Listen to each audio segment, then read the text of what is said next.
I need to talk about the queer ultimatum. So, them published this article is the solution to the ultimatum queer love, just polyamory and therapy, which was really, really annoying to me.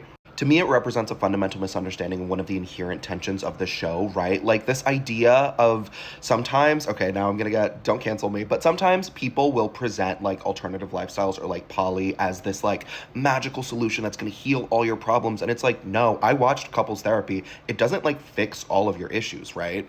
People are people. People still get jealous. People still get weird. People still get possessive, right? And this idea that, like, if one of you wants to get married and the other one doesn't, you should terrorize other people with your relationship problems. How is that a solution? That's crazy. I'm watching the season, and half of these people are monsters and villains. They do not need more partners. They do not need more people to terrorize. Like, obviously the queer community is very vibrant and very big and very different, but this idea that like every single person would automatically thrive in an alternative relationship model is just not true, because a lot of people, like, this is literally the ultimatum, they are on the show because they want to get married.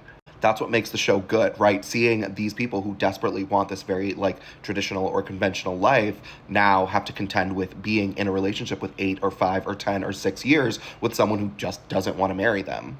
That being said, I'm only 4 episodes in, so don't spoil me. But I do find the show really, really interesting because I think this season we're getting a lot of like cultural tensions. When you do therapy, like especially in the West, one of the things that you have to square when you're a first generation immigrant or when you're the kid of immigrants, first generation, you have to like contend with this very Western ideal of like you are your own person, you're an individual versus the collective. Like I have to care about my family and I have to think about my family, which is sort of what we're seeing with Megan and Pilar, right?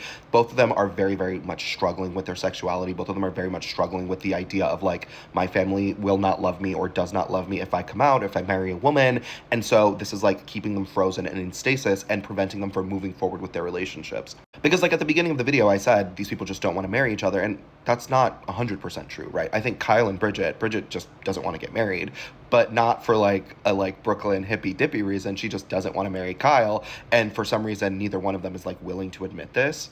Marita and her partner in the corner, I forgot her name. I'm sorry. She's like never on the show. I'm so sorry.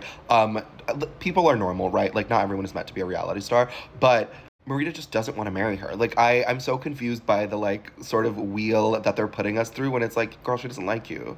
AJ and Brittany are very, very interesting to me because it seems like AJ was the person who had the power in the relationship, and then Brittany started making it and succeeding and thriving, and now she has all this money and she's doing well. She really wants to get married, and AJ is like, I'm not able to provide for you. I do not want to enter into this relationship with you while we are on unequal footing, which I do sort of understand and is kind of smart. Like, you don't want to be beholden financially to another person because if they get divorced, then you're fucked. But at the same time, AJ is a beast and a terror and is like macking on every single woman present, and it is kind of ridiculous. And I know that Kyle and Bridget use she, they pronouns, but they use she on the show, so I'm just gonna go with she. I know last season we had people who used they pronouns, but I don't think this season we do.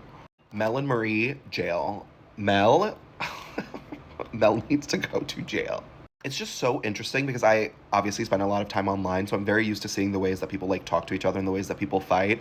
And in, I don't know, something about like this particular group of queer people, the way that they use this like therapy speak to manipulate and terrorize each other. Like AJ was like, I'm sorry that you feel hurt by me exploring other connections as I develop new feelings and new possibilities for entering into other opportunities with like everything is sort of spun, everything is sort of wielded as a weapon, everything is a cudgel. It is so frustrating to watch because I would like freak out if I had to fight with any of these people. I will report back when I'm done. But yeah, alternative relationship styles aren't gonna like help any of these people. But maybe Marita. Marita seems like she kind of wants to like explore and do other stuff. But half of these people, their issue isn't that they want to like hook up with other people. Their issue is that they do not want to be in this partnership.